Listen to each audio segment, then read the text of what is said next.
Authors Over 50, Writing in Life's Sweetest Third. Authors Over 50's weekly podcast celebrates writers and their journeys to publication. Writing after 50 is a whole story on its own, so let's skip to life's sweetest third and talk with authors about their journey from pen to publish.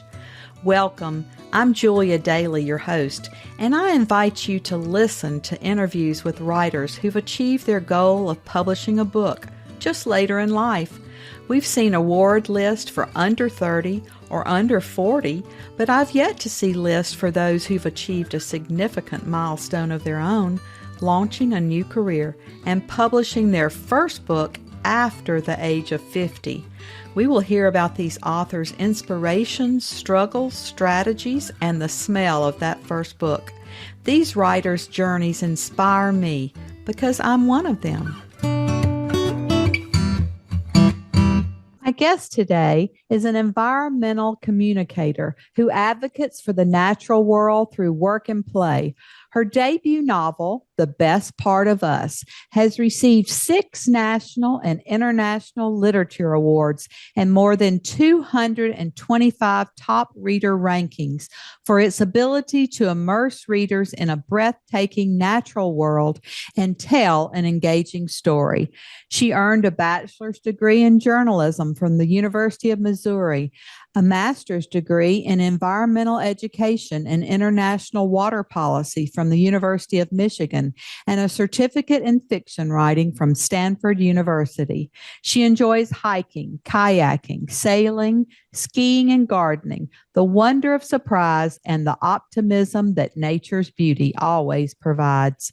Welcome to Authors Over 50, Sally Cole-Misch. Thank you so much. It's wonderful to be here. Sally, our opening question on Authors Over 50 is always, what took you so long to write your first book? Well, as your outline kind of summarized, I have been a writer all my life. I went to college soon after Watergate, way back in the 70s, and was so impressed with, how we discovered all of that through journalism and seeking out the truth.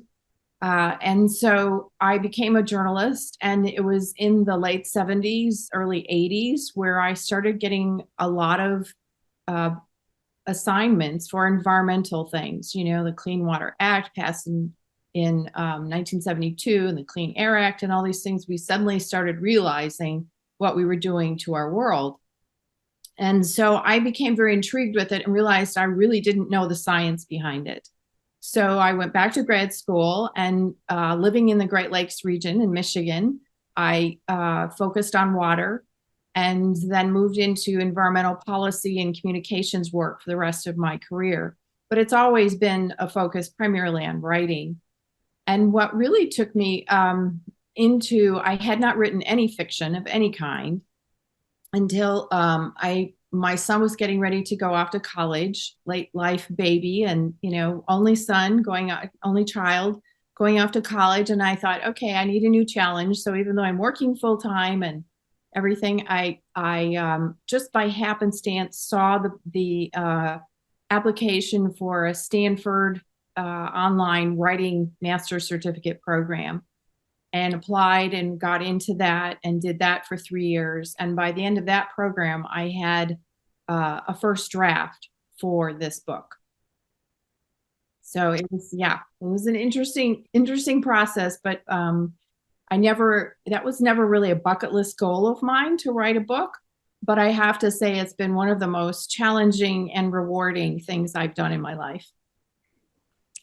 Well, I think whatever led you to the environment and water is so important, because I think that's the most significant issue of our future. I've learned that, especially living in Texas and the droughts and watching wells fail and watching our water sources dry up and our aquifers, being so overcome by so many people moving here. So water issues are going to be with us for a long time. Yes, absolutely. Well, once you wrote this book, how did you proceed? Did you search for an agent, decide to use a hybrid, a small press, or did you self-publish? I ended up using a hybrid press, She Writes Press. I did, I went through an extensive process of friends and beta readers, editing and reviewing. I went through 11 drafts of my final 2 chapters, wanting to make sure that everything made sense and was clear. And I think I probably queried, maybe I did the research because I was looking obviously for environmentally focused agents. There weren't many. And really at the time, this was 2018. And, we were getting to that point where all of the publishing houses were combining together and, it became much more about what's marketable. And it wasn't a focus as much until COVID of as far as having environmentally related books. Certainly there were, Where the Crawdad Sings and that sort of thing came out right around then. But I was really frustrated. I queried, as I say, probably 30 or so agents, had a couple that wanted full reads, but they just didn't feel they could sell it. And so I was at a writers conference on Kauai, which is a wonderful conference. And I went mainly to see a lot of my Stanford cohort alums. And I met Brooke Warner, who's the publisher of She Writes Press, at a cocktail party. She asked me what my book was about. And she said, well, send it to me, send the manuscript. And a month later, I signed with them. It just made so much sense to be able to be with a publisher that supporting women writers, that was independent, that I could have a very strong hand in how the book looked and felt. And, might have been a harder process as far as marketing and that sort of thing. But overall, it was an incredibly positive experience. I think even the big five are requiring their authors to do most of their own publicity these days. So I think we're all in the same boat there. Yes. Yes.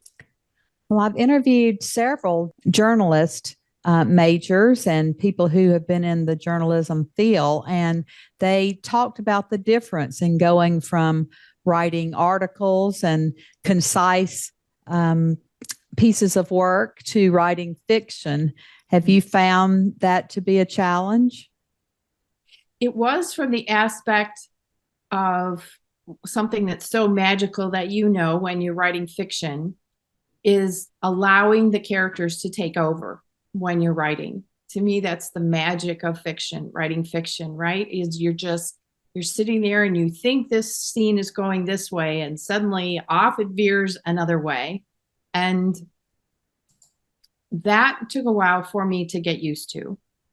As far as the journalism, however, all of the research that I needed to do, it's 3 generations in this book of a family. The grandparents are from Wales, and I chose that intentionally because they're a very nature-based country, and it was one we didn't know much about as far as what we learned about countries in World War II. They immigrated after World War II. And so I wanted to have a country that I needed to research and learn a lot about. There also are, like your wonderful Thorn Ranch book, there are indigenous, which I did intentionally because indigenous tribes live up in the region where this book is based. And I've worked with many of them in that region, and so wanted to be culturally appropriate and also give the respect and due to their culture, which is very nature-based. And so the research that I was used to doing as a journalist came easily, and that really helped my process because I felt like I had the substance there to be able to then have the freedom to write the story, based on something that was tangible. I love that. I received my inspiration for the 5th daughter of Thorn Ranch at Mesa Verde National Park, where all the ruins are there from this ancient people. And I didn't know we had ruins like that in the U.S. And I was just overcome. And they said they don't know why the people left there, whether it was famine or warfare or drought or what caused them to leave. And so that really inspired me. What was the inspiration for your book? Well, it was based on my career from the aspect that in the early 80s and 90s, we were trying as a communicator, we focused on trying to scare people into changing their ways, right? Finding out all the horrible things we were doing to the planet. And then slowly we realized, and I worked with some professors at University of Michigan, who were focusing on environmental psychology. And what we realized is that you really need to help people connect to nature first.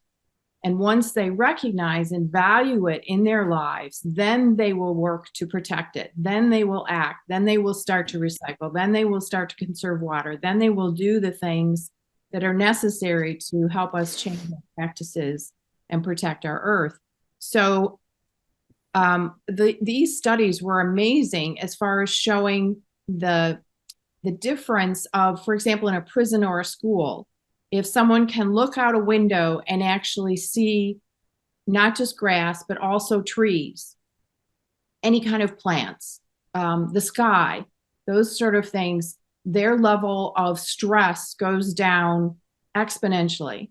And so I started to think, how could I write a book where nature is as much a character as the people in it, and where their connections and their best intentions towards nature are challenged. And they have to each individually and collectively decide what's the best part of them, what's most important to them as far as their family and nature and the place where they want to be. Well, that certainly makes sense. We mentioned the challenges of publicity. Have you found anything that worked or that didn't work to promote the book? Oh, wow. It's such a learning process, isn't it? As you say, we all have to do it now, and it makes it a very expensive hobby, doesn't it, to publish a book.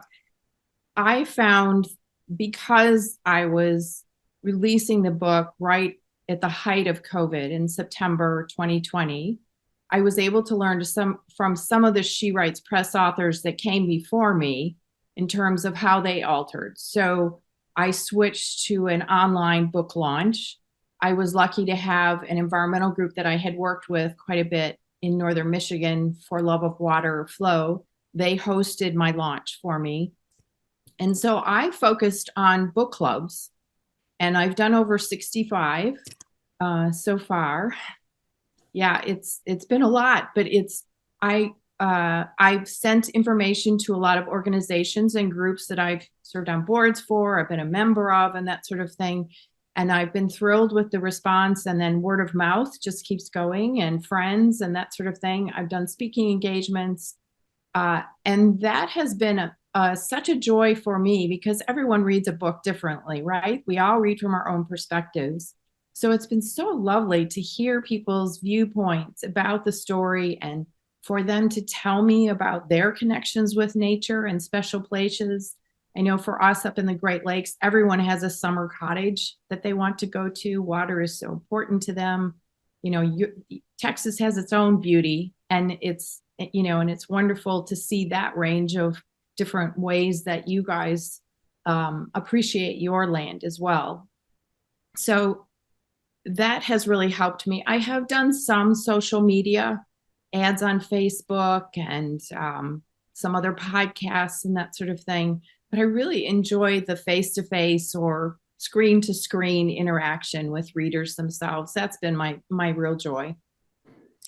I think that when you have an underlying theme that's important, like the environment, then you have a platform to stand on and to speak from, even beyond your book. Your book is kind of like a calling card that will open the door for you to be able to talk about the issues. And then not all people who write fiction have that platform. So that certainly is bound to open some doors for you. But 65 book clubs, how did you find them? Well, as I say, one organization that I belonged to in college, a sorority, they were nice enough to send things out to alumni groups. And so I, did a lot of those around the country. The book won the 2021 Canadian Book Club Award for Best Fiction. And so tons of book clubs across Canada. Some of them I've been able to reach. I've done events at different independent bookstores around the Great Lakes region. And then, people have come up and said, oh, would you meet with our book club? Friends. It's just been a variety. And I haven't intentionally marketed that way, but it's just how it's turned out. And it's been really fun. Well, why don't you tell us a little bit more about the passages you've brought to share today and then read from your book so we can hear your tone and voice? Okay. So Beth is the protagonist. She's the youngest child of three in a three-generation family. And in spite of best intentions, the worst of outcomes occur, and they are forced to leave their lake and island.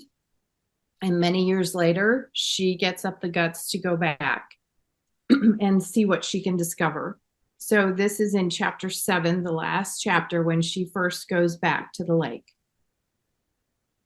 Her body moves in sync with the breeze weaving through the old growth forest of birches, basswood, cedars, and pines surrounding the trail. Her memory of each turn and protruding rock reborn with every step. The air tastes damp as she folds into the deep shade, the past springy under her sneakers. Even after 14 years, her right hand instinctively rises at the trail's first curve to push away the cedar branches, still demanding attention. Her thighs know to lift higher to climb 2 stands of boulders, her feet stepping on the same beige plateaus and squared edges as they did when she was 12. She smiles as she inhales the pungent scent of maidenhair ferns that edge the last large rocks before the trail returns, and laughs as she pulls the top off the tallest frond and picks blueberries from the same bushes that were her grandmother's favorite stash, the ones she raced to every July to get the biggest bunches before the squirrels and deer. The fruit's energy bursts in her mouth and mixes with the fern's slight tang. Her heartbeat quickens as the trail's angle turns steep and she passes the spot where she'd slipped and sliced her calf in the storm. She reaches for the smooth silver beech and white birch's curled bark to pull her along, and stops to hug the wide trunk of the rare chestnut tree still holding court in the middle of the path. Hello, old friend, she whispers, grateful for the break to catch her breath, inhale the aroma of pine, fir, and cedar into her heart, and hear the chatter and caw of gray jays and gulls floating across the morning sky. Beth jogs as the trail levels out and the last turn beckons. When the darkness and quiet of trees and trail give way and the world opens up before her once again, her chest pounds with longing and fear. As she passes the last pine, the rush of light, color, and open air blind her senses, paralyze her legs. She has forgotten the intensity of the view from the top of Lindy's Peak, the expansive sky in every shade of blue pressing against the horizon to meet the lake's even deeper hues, with a million sparklers popping across the water from the morning sun. She leans forward to look over the edge. A smaller eagle's nest is still perched against the cliff's lone tree, against the same cascade of rocks she knows by heart. Everything she needs to remember who she is and used to be stands in front of her, still strong and true. Her heart stills, her breathing calms. That's beautiful, Sally. Oh, thank you. Thank you very much. You can tell that you're both a hiker and a journalist from all those beautiful descriptions. Oh, thank you. Thank you. It was interesting. One of the things in the Stanford program was, whether it's plot or characters or setting or whatever, to pick something that you know very well. And so because my book was going to be nature-based, obviously the setting for me is something I can close my eyes and feel it and smell it and taste it. So that was pretty easy for me. And I love the generational pull back to our homelands. Someone once said you can't go home again, but I think we can. And I think it's very poignant when we do. Yes, yes. And isn't that what we're all seeking, is to find our own home? Mm-hmm. Do you have any other books in you? I've contributed to a lot of nonfiction books, and I think I have one more in me for right now. I've been doing a lot of work back in the environmental field. I was one of the contributors to the recent IPCC climate change report, was the final one of six. And so I've kind of been pulled back into that world. But I think I have one more in me. But I also am not someone, as you can tell from my bio, I'm not someone to be able to sit very long. So I retired 3 months before this book came out, and it's been a lot of sitting. And so I'm hesitant to spend a lot of time sitting right now. I'd like to keep moving while I can, right?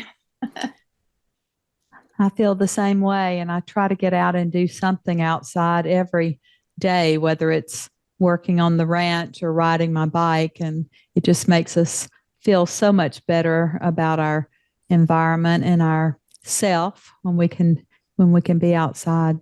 Yep. It's amazing how even just, going out in our backyard can help to revive our spirit. What does writing success look like to you? Oh gosh. It's been nice to see the positive ratings and all that sort of thing. But really it's I go back to the readers. That this book is resonating with people, that they understand the family dynamics that take place and the struggle that really all three children. Beth is just kind of an example. The other two are actually go through a real process of coming to terms with what's really important to them as well. So I think just the joy of having readers show me the excitement and that the story touched them in some way and helped them reconnect and rethink about their connections with nature. But also, which I'm sure you have as too, is just the joy of writing itself. I get one of your questions, suggested questions was, is it draining or is it energizing for you? And for me, writing as our ages advance, it helps give me such confidence that my brain can still operate at a level that I feel like I can write something that's worthy of anyone else reading it. And also, it gives me an amazing sense of calm to just go back to words and to have that joy of that connection of description and reasoning and finding truth. I think that's very important. And I'm interviewing people in their 70s, 80s, and 90s, and they're still writing beautiful work. So I do think that getting your thoughts down on paper has to help with our mental capacity. I hope that's the case.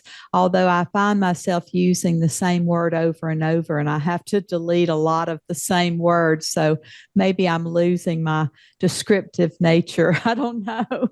Oh no, based on listening to your book, I'd say not. It's beautiful.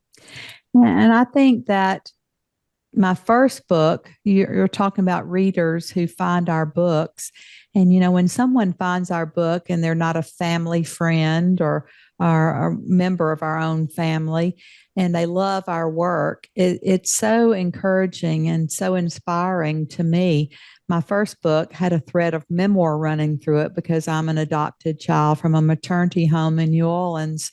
And I had other adoptees. I had adoptive parents. I had birth mothers reach out to me after they read the book. And that's certainly, just awe inspiring to me to have people find it and to tell me their own stories as well.